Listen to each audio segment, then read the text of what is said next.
Lorenzo Trombetta is a journalist and senior analyst for ANSA, an Italian news agency. He joins us from Rome. Lorenzo, thank you for your time. Are you confident, from what we know of the deal at the moment, that it is a solid basis for negotiating peace right across the region, Iran all the way through to Lebanon? Yeah, good morning. Thank you for having me. From an Iranian perspective, I think what matters now is that what Iran got out of it at the table. And Tehran got something really concrete regarding Lebanon. The country is now inside the deal with Washington, and the Lebanese front is no longer just an Israeli-Hezbollah affair left to Israel discretion. It has been somehow folded into the direct Iran-US equation.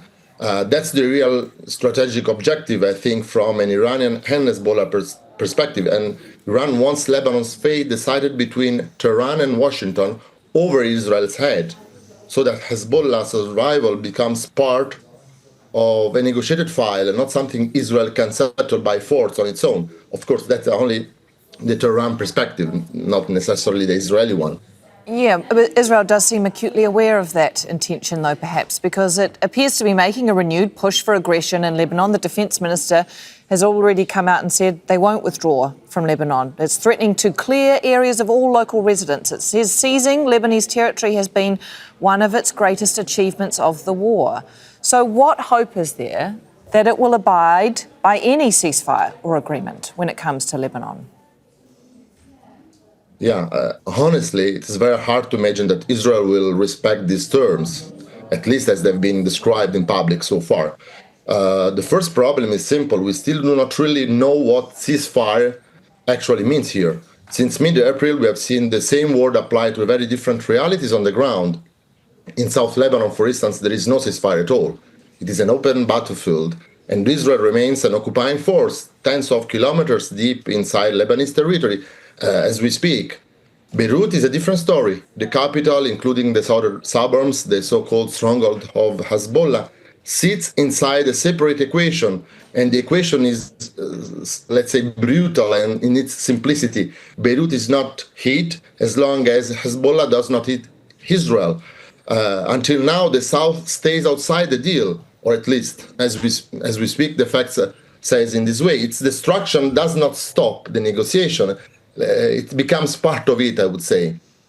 I feel like I'm asking a more complicated question then, and asking you what you believe Israel's long-term objective here is. Yeah, here's the long-term picture. The strategy of the Netanyahu government is to keep an aggressive war posture against Hezbollah, with one or two eyes on the election at the end of October. We saw it again in the last hours. There are ministers in this government, namely Ben-Gvir, campaigning for themselves, pushing for an even more hardline rhetoric. And here is the paradox. Militarily, a ceasefire that Israel truly respects would not serve this political strategy, because the old Israeli security doctrine has de facto collapsed. The doctrine said more presence in the south, more defensive depth, and therefore less capacity for Hezbollah to threaten northern Israel. But the reality of these negotiations says the opposite.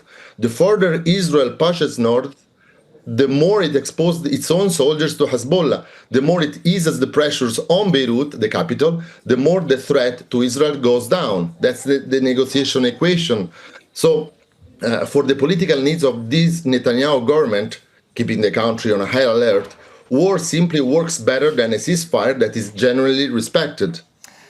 And so what is the greatest pressure then, domestic or international? Because the overriding international relationship Israel does have is that pressure from the US to commit to a deal the US needs with Iran.